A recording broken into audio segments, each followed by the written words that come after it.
ចឹងថ្ងៃនេះខ្ញុំនឹងធ្វើការ change background សម្រាប់បងប្អូនពីវិធីសាស្ត្រនេះគឺវាលឿនមែនទែនសម្រាប់ចែកជូនបងប្អូនចឹងបងប្អូនគ្រាន់តែធ្វើការ upload បាទរូបភាពចូលទៅកាន់ Photoshop រួចហើយបងប្អូនចុចកន្លែងបាទ layer 1នេះដែលបងប្អូនចុច control អក្សរ J មកបាទអញ្ចឹងយើងបង្កើត layer មួយទៀតអញ្ចឹងយើងឈរនៅលើ layer copy នេះមកហើយបងប្អូនចុចកន្លែងពាក្យថា window ហើយយកពាក្យ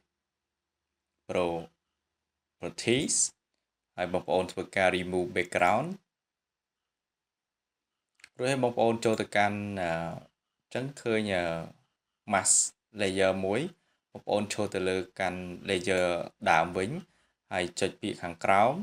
សញ្ញារូបនេះហើយយកពាក្យថា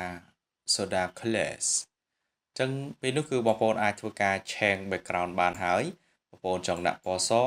ឬក៏ផ្កាឈូកឬក៏ទម្រង់ដែលបងប្អូនគិតថាយើងចូលចិត្តពណ៌អីគឺបងប្អូនអាចធ្វើការដាក់បានផងដែរបាទអញ្ចឹងមានតែប៉ុណ្្នឹងទេសម្រាប់ចែកជូនបងប្អូនបាទជួបគ្នានៅវីដេអូថ្មីៗផងដែរសម្រាប់ការចែករំលែកជាមួយនឹងពុទ្ធ share ផងដែរអរគុណ